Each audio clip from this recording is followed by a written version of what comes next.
Gonzaga returned to Pullman and walked away with a 21-point victory thanks to Nolan Hickman and a big-time game from the Zags bench.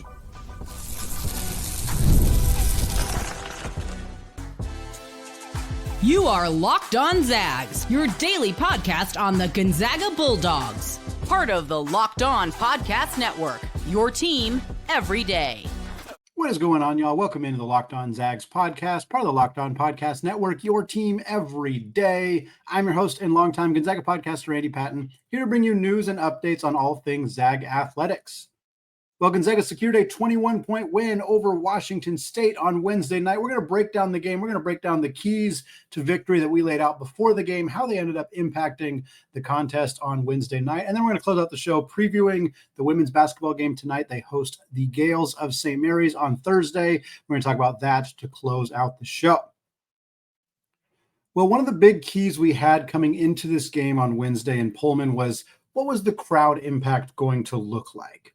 As somebody who was at the game between Gonzaga and Oregon State in Corvallis, we saw a Pac-12 high major caliber crowd come out to that game. That place was absolutely packed to the teeth with Oregon State fans, and they were loud and they were obnoxious. And frankly, Gonzaga didn't play in a comfortable rhythm that entire game and ultimately ended up losing against a Washington State team that, yes, has not been as good as Oregon State this year, but that has this regional tie to Gonzaga, that has a loud, rowdy, known fan base. There was kind of this expectation that that could be a potential problem for Gonzaga as they've struggled in those kind of hostile road environments. And for the first 3 minutes of this game, it looked like it was going to be a problem. Gonzaga was down 8-2. They had multiple turnovers. Ryan Nembhard kind of knocked the ball out of bounds. Graham Ike dribbled one off his foot, I think. Like, they looked pretty sloppy in the first 4 minutes of this basketball game. Now, their defense looked pretty good, even early on, but there was a few lapses, a few big shots by Washington State. And again, it was 8-2. And then Gonzaga rattled off a 7-0 run. And then the run extended to 13-2. And what started out as Gonzaga shooting 1 of 7 in the first few minutes of this game, ultimately, for the rest of the first half, Gonzaga shot 16 of 25. The early jitters in this game disappeared very quickly, and outside of a 5-minute lull period in the middle of the second half, this team flat out dominated against a flailing and struggling Washington State team to pick up a quality quad 2 victory on Wednesday night. We'll talk the good, the bad, and then we'll talk about our pre-game keys to victory and how they shook out at the Beasley Coliseum on Wednesday. We'll start with the good. What a game from Nolan Hickman. 23 points for him. He had 5 assists and a pair of steals. He was 8 of 14 from the field, 4 of 5 from 3. He made all 3 of his free throw attempts in this game as well. 1 point off of his career high of 24. He looked fantastic in all aspects of this game. He was working hard defensively, keeping Nate Calmese in front of him and whoever else he ended up guarding. There was actually times, I will talk about it a little bit later, where Gonzaga was putting their guards on Washington State's bigs, Dane Erickstrup and Ethan Price, who are both three-point shooting bigs who don't really post up or score around the rim. And so Gonzaga said, we think we can get away with having Caleb Battle and Nolan Hickman guard these 6'10 guys. And it worked. So Nolan Hickman was out there defending 6'10 players, defending Nate Calmese, one of the best scorers in the conference. And offensively, he was tasked with running the show. Ryan Nembhard sat for huge chunks of the first half and really didn't have that great of a game. In fact, one of his worst games for Gonzaga, a game where Ryan Nembhard's way off his game, where Caleb Battle only scores 2 points. Nolan Hickman shouldered the load for this team in the backcourt. He had a great action in the pick and roll. He was running, initiating the offense, running off the screens, getting the ball to Graham Ike down low, making some really slick passes. He looked comfortable in that point guard role. He looked comfortable defensively. He looked comfortable attacking the basket, getting to the rim, getting to the free throw line, things that we were not seeing him do earlier in the season. A tremendous performance from Gonzaga's senior leader, from their heart and soul on this roster, from a player who has gone through so much in his Gonzaga career, as a backup point guard to a starting point guard to playing off the ball. He's had his role changed so many times. Right now, he's one of the best three-point shooters in the entire country, at 45% from 3. Again, 4 of 5 in this game, hit back-to-back threes to kind of get Gonzaga out of that second half funk when they really needed him to. Can't say enough about what Nolan Hickman brought to this team and what he meant to the program in this particular game to get them a W on the road against Washington State. Also got to give a shout out to Gonzaga's bench. 4 guys played in this game. Emmanuel Innocente did not score, but everybody else had a really above average game for them. Innocente provided, his usual defense. It wasn't his best game, but the rest of Gonzaga's bench really excellent in this game. And I have oft criticized both Braden Huff and Dusty Stromer for being players who don't play well in road environments. They were both freshmen last year, so it was a little bit more understandable, but I think I'm not sure they combined to score any points in that loss against Washington, and they struggled in some of the road contests in conference play. They struggled in that loss to Santa Clara. And even this year, it was like, hey, they've been in the program now. They're sophomores. We got to see them start showing up in those road games, but they were not present for the Oregon State loss. They didn't show up in that game. And here, in a game where I think Gonzaga really needed them, especially with, like we said, Battle and Nembhard not doing much, these 2 guys were both great. Braden Huff had 11 points on 5 of 7 shooting. He was 1 of 1 from the free throw line. He didn't even play very much in this game. I don't know his exact minutes, but he came in the game, scored like 7 points in a flash, and then was off the floor. Really strong offensive game from him. He wasn't great defensively, only had 1 rebound, but 11 points in what I think was probably like 7 or 8 minutes of action in this game. And he scored early in a stretch in the first half that really helped Gonzaga push their lead, which ultimately ended up being over 20 by halftime. And then Dusty Stromer hit a pair of threes in the first half, finished this game with 7 points, a board and an assist. He was 1 of 2 from the free throw line. He hit those back-to-back threes in the first half. Just really beautiful shots. They were contested, defender in the face, but he pulled up and just knocked him down. To see him playing more confidently after what has been a tremendously tough couple of months for Dusty, that's the best thing we could see going forward. Like if I had to pick, like probably the number one thing I would pick is like super consistency from Caleb Battle, which is just, I would be shocked if we ever got that at this point. But one of the next things I would pick that we really want to see from Gonzaga going into the NCAA tournament is a more confident version of Dusty Stromer off the bench. Because if Innocente and Stromer are both killing it in their respective roles off the bench, that means that there's less pressure on Caleb Battle. If he's having one of his nights, you don't have to play him as much because you have those guys who can fill in and fill their roles. But with Dusty struggling, when Battle was having off nights, the Zags were just really struggling to get any kind of production off the wing. And so this is hopefully a big step in the right direction for Stromer going forward this season. Gonzaga's defense was just great in this game. Just all around was fantastic. Held Wazoo to 41% shooting. This is, again, one of the most effective, efficient shooting teams in the country. We knew they had turnover issues, and sure enough, they turned the ball over 15 times, but they missed a lot of shots they normally don't miss. And some of them were open, but a lot of them were just Gonzaga's defense was hounding. They were physical. They really took this team out of their rhythm. Again, Wazoo had 15 turnovers. They had a couple shot clock violations. They had a lot of late shot clock, just ugly shots. They had the ball going out of bounds. Just a lot of things that were caused directly by Gonzaga's hounding defense that we've seen from them the last few weeks. That was just not something that they really had in their bag earlier in the season. Zags also shot 7 of 15, 46.5% from 3 in this game. Really hard team to beat when they're shooting well from 3. They didn't take a ton of them. 15 3-point attempts in a game where they were shooting well is nice. I think it's nice that Gonzaga is not overly reliant on that outside shot. But yeah, if they're going to shoot close to 40 or close to 50% from 3, they're going to be really hard to beat. They were also 19 of 20 from the free throw line, continuing what has been a incredible season from the stripe for the Zags this year. The not so good stuff, we talked about the slow start. Part of it was Gonzaga settling for outside shots. They just seem to so consistently do that early in games. Caleb Battle took 2 threes in the first 3 minutes of this game. They were good looks. Neither of them in a vacuum were a bad shot. But seeing Gonzaga settle for a bunch of threes early in games when they're not playing well is just really exasperating at this point in the season. Again, it did seem like they were a little rattled. The place was loud. They were turning the ball over in ways they don't typically turn it over. But a huge shout out to them for then turning that around and having a really productive, basically 30 minutes out of this game. The first 5 minutes and a lull in the second half. Other than that, Gonzaga was great. Ryan Nembhard, pretty rough game for him. At halftime, he had 1 assist and 0 points. He ended up finishing the game with 7 points, but only 2 assists, 2 steals, and 2 turnovers. That's a really uncharacteristically off night for him. 8 assists less than his season average in this game.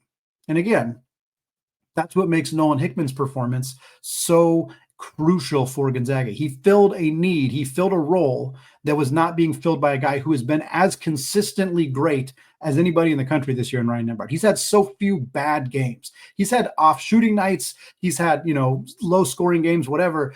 He's had games with high turnovers, but he rarely has a game like this where he doesn't score in an entire half, where he only has 1 assist at halftime, where he finished it with just 2 assists. Like that is a unusually bad night for Ryan Nembhard, and Hickman fully picked up the slack. And for it to happen on a day for Nembhard to have that kind of game, and it also coincide with Caleb Battle scoring just 2 points. He was 1 of 6 from the field, 0 of 3 from 3, didn't even get to the free throw line. I'll tell you right now, you told me Ryan Nembhard has 2 assists and Caleb Battle has 0 free throw attempts and 2 total points. I'm not sure I would have predicted Gonzaga would have won that basketball game. But their defense was great. The bigs were great. Nolan Hickman was great. And it more than made up for the fact that Ryan Nembhard had an off night and Caleb Battle did the thing that Caleb Battle so often does, unfortunately, which is just not be a factor in this basketball game, really for the entirety of the contest. We also mentioned Gonzaga got a little sloppy in the middle of the second half, had some turnovers, some undisciplined defense. David Riley and Wazoo was running a new lineup out there that had a lot of energy and seemed to kind of throw Gonzaga off their rhythm. The Zags had a lead as big as 25. It got cut all the way down to 16, but then Nolan Hickman hit back-to-back threes, and that was that. Well, folks, Gonzaga sure seemed to be unbothered for most of this game. We're going to talk about that as well as our other keys to a victory, including the big fella, Graham Ike. Big-time performance from him. Zags did well on the glass as well. We'll talk about that coming up here in just a second. Attention, Zag fans, the future of college sports is here, and it is transparent. Before the Roy App, NIL negotiations often happened under the table, and fans didn't have a clear way to directly support the athletes that they love. Now with Roy, you can be a part of the change and support your favorite Zags players in the most transparent way possible. Roy, the NIL app, allows you to choose the player you want to support, decide how much to contribute, and receive exclusive content from the athletes in return. The best part, if your player transfers, you get your money back. It's a risk-free way to show your support. The Roy app is giving fans the control. No more uncertainty. Now you can provide transparent, impactful support and help shape the team and the future of college sports with your contributions. Download the Roy app from the App Store and start backing your favorite Zag players the way they deserve, with transparency, trust, and a real impact. This is the future of college sports. Join now by downloading Roy and supporting your favorite players. All right, folks, still Andy Patton, still Locked On Zags podcast. Moving on to segment 2 here, talking about the keys to a Gonzaga victory that we laid out prior to their game against Washington State on Wednesday. We're going to talk about which of these things happened, which things maybe didn't happen, what it might mean for the Zags going forward. Key number 1, we've already talked about it quite a few times today. Stay composed and tune out the noise.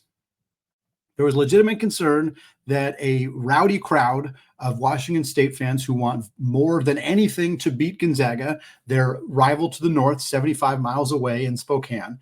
And that was the case. There was plenty of Gonzaga fans there. I know many of you listening were in the building, and I'm sure that the Zag faithful was there and present, and we heard them cheering at times. But that place was also loud and rocking, and you could tell there was a lot of students. There was a lot of Wazoo people there who wanted nothing more than to get Gonzaga out of their rhythm. And they started slow, 1 of 7 to start the game, settling for outside shots, like we said, turning the ball over in uncharacteristic ways.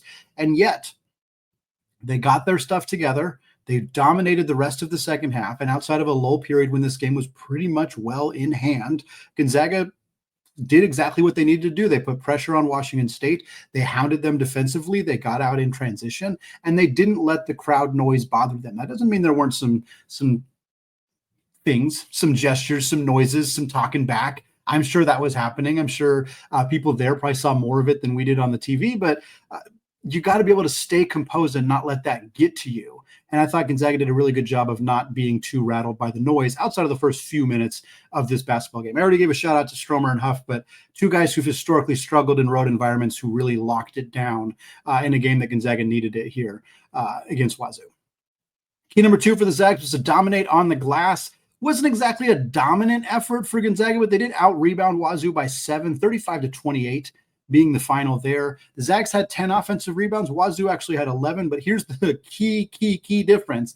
The Zags had 20 second chance points. So 10 offensive rebounds, 20 second chance points, whereas Wazoo, 11 offensive rebounds, just 7 second chance points. There was one possession late in the middle of the second half during that kind of lull period for Gonzaga where Wazoo got 3 offensive rebounds on the same possession and failed to score.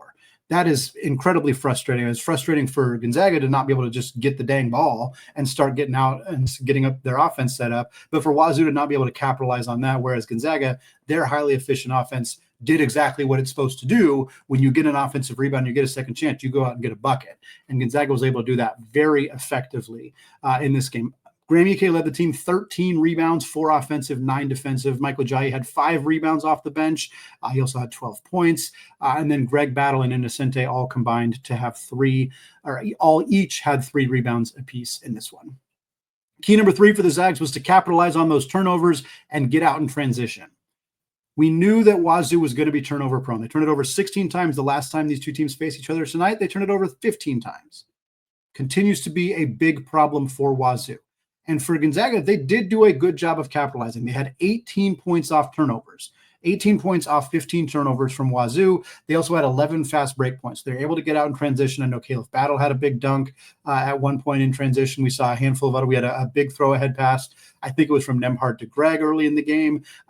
Saw those opportunities to get out in transition, really prevented Wazoo from running. They only had 2 fast break points, a team that also likes to get out in transition. They also only had 7 points off turnovers. So Gonzaga dominates the points off turnovers category. And it wasn't a lot of turnovers turning into transition buckets, which is kind of what we expected or what we talked about, because a lot of Wazoo's turnovers were dead ball turnovers, traveling violations, shot clock violations. There was a couple of those, just passing the ball out of bounds. We saw a few of those too. So Gonzaga wasn't able to capitalize exactly in the way that we had talked about them doing, but they still had, double-digit points off turnovers and double-digit fast break points, which is what they needed to get a W here.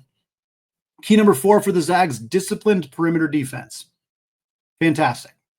A+, A++ for Gonzaga in this game. And yes, Wazoo shot I think they shot 36% from 3. That was 9 of 25. So their overall 3-point percentage was actually not too bad in this game, but they missed a ton of threes, and their 2-point offense, they completely were shut down from getting to the rim, were completely shut down from getting the actions that they wanted to run. Gonzaga forced multiple shot clock violations. They forced multiple rush shots in the first 7 minutes of this game. They never let Wazoo get out in transition. Like we said, 2 fast break points for a team that likes to run. Gonzaga was absolutely relentless at forcing them to not get out in transition and have to set up their half-court offense. Gonzaga also stops dribble penetration. Nate Calmese, that's what he does, and he was unable to get anything going.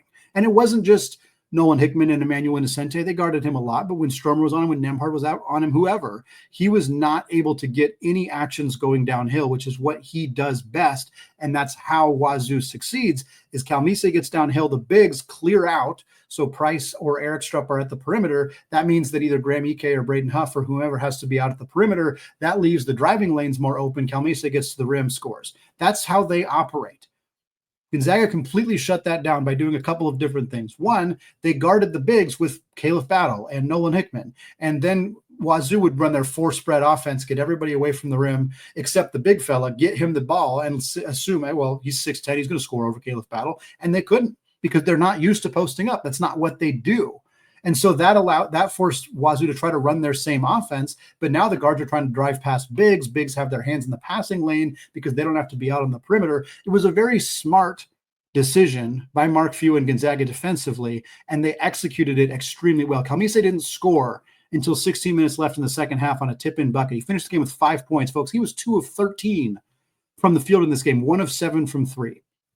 When you shut down the other team's best offensive player, you could just see this team panicking. They didn't know what to do. They were trying things that they don't typically try, and it wasn't working. And Gonzaga just had the upper hand on them on that end of the floor all game long. And it was a true joy to watch Gonzaga's activity on defense, their strategy on defense, and how well it worked against this team on Wednesday night. And last but not least, feed the big fella. Boy, did that work for Gonzaga. And it was like, this is maybe the quietest 17-point, 13 rebound double-double that I've ever seen. Graham Ike didn't feel like he was a huge factor in this game. He made some nice plays down the stretch. He had 10 points the first half, 7 in the second half, but like Braden Huff got more attention because he had a flurry of points in like a 5-minute stretch. And it felt like, oh, Braden Huff's playing a better game, but Graham finishes the game with 17 and 13. He also had 3 assists and a block. He was 5 and 9 from the field. He was 7 of 7 from the free throw line. That always helps for Graham, as he's very good at getting fouled, and he's an extraordinary free throw shooter for a player of his size. But Graham was fantastic in this game. They needed him to be dominant. They needed him to be somebody who commands attention from the defense all game long, and he did exactly that. He did exactly what he needed to do in this game. We mentioned Braden Huff. We mentioned in the pregame that we wanted both these guys to play well, and we felt that was the best recipe for Gonzaga getting a W, and they did. Both these guys were great. They were both great last time out This Washington State team struggled with both these bigs in both the contests they played. And for Gonzaga, it ultimately ended up being a big part of the reason they're 2-0 against the Cougs this year. Well, folks, we're going to move on. The Zag women host St. Mary's Thursday night amidst a 13-game winning streak. Can they close out the WCC season strong? We're going to talk about that and more coming up in just a second. But first, folks, get ready to bring your favorite Zags to life. VarsityIcons.com delivers the ultimate collection of action figures that honors current and former Zags. Varsity Icons is the premier sports collectible figure for your Gonzaga Bulldogs. Today, we highlight everybody's fan favorite right here, Ben Gregg. Varsity Icons was started by a longtime Gonzaga Bulldogs fan who wanted to create a collectible figure of everyone's all-time favorite Zags. The mission of Varsity Icons is to create figures of current and former Zags for everybody to collect and enjoy. And there's no question that Varsity Icons wanted to highlight Ben Gregg to be their first player. He has been a fan favorite since joining the Zags back in 2021. Ben exemplifies what it means to be a Gonzaga Bulldog every time he steps on the court, and we are excited to create more of your favorite Zags in the future, so stay tuned. Order your Varsity Icons Ben Gregg figure today at varsityicons.com. Varsity Icons, where icons live forever. All right, folks, segment 3, still Andy Patton, still Locked On Zags podcast, closing out the show, getting you ready for tonight's game between Yvonne Ejim, Lisa Fortier, and the Gonzaga women's basketball team taking on St. Mary's Thursday night. This game, February 20th at 6 p.m. Pacific time. It'll be broadcast on ESPN+. Zags are rolling right now. They have won 13 straight. Their last loss was to Oregon State, and that was back on December 28th. They have not lost in the year 2025 for a team that had such a rough start to the season, 6-8. They lost all 3 of their games in the Paradise Jam. They really put themselves in a position where they kind of came into conference play already needing to win the WCC tournament in order to get a bid in the NCAA tournament. Their non-conference was just not nearly competitive. They had injuries. Having Taylor Dalton back and healthy, having Bree Sallenbien back and healthy has been incredibly critical for this team. But they were in a position where they looked like they weren't necessarily even going to be the front runner to win the WCC. And yet they've won 13 in a row. They're in first place in the WCC. They got a 1-game lead over Portland with 4 games to go.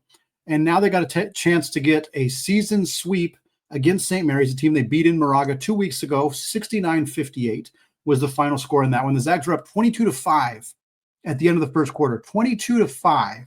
St. Mary's obviously climbed back into it, made it a little bit more of a game. But when you beat a team by 17 points in the first quarter, it is real hard to come back from that kind of deficit. And St. Mary's was unable to do so. Who else but Yvonne Ejim led the team in that game, 27 points for her, 11 boards, 2 steals. She was 11 of 19 from the field. Freshman guard Allie Turner had 13 points in that one, as well as 3 assists. She was 3 of 4 on 3-pointers. That was one of the games where Gonzaga's starting 4, Maud Hybens, was out with a concussion. She has been back and playing as of late. Considering Gonzaga out-rebounded St. Mary's by 14 in that game, 40-26, considering the fact that Maud Hybens is 4th in the WCC in rebounds per game and 2nd on Gonzaga behind Yvonne Ejim, I think there's a good chance that this is going to be a huge rebounding advantage for Gonzaga against the Gales in Spokane. If they're able to do that, that should once again lead to a double-digit victory, put them on a 14-game winning streak. This team has a great chance to continue to play some of the best basketball they've played all season long.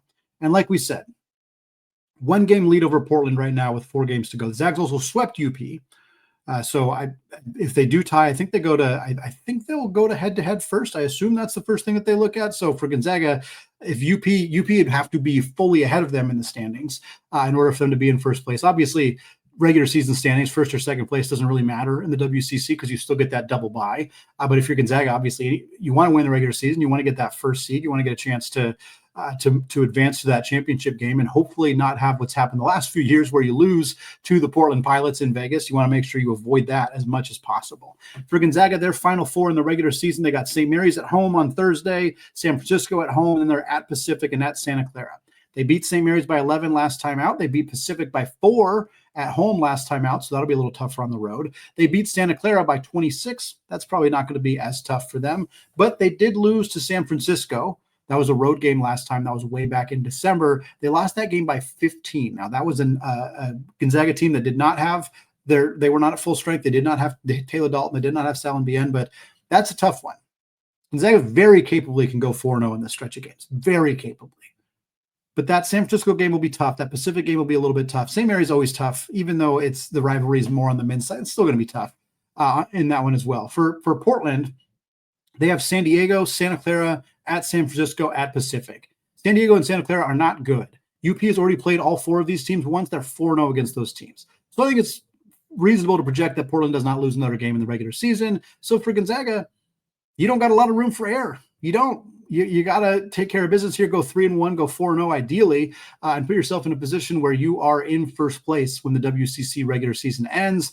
Get that first place, get that double bye, get an opportunity to get yourself into that WCC championship game and exact a little revenge on the Portland Pilots by picking up a W there, securing your spot in the big dance.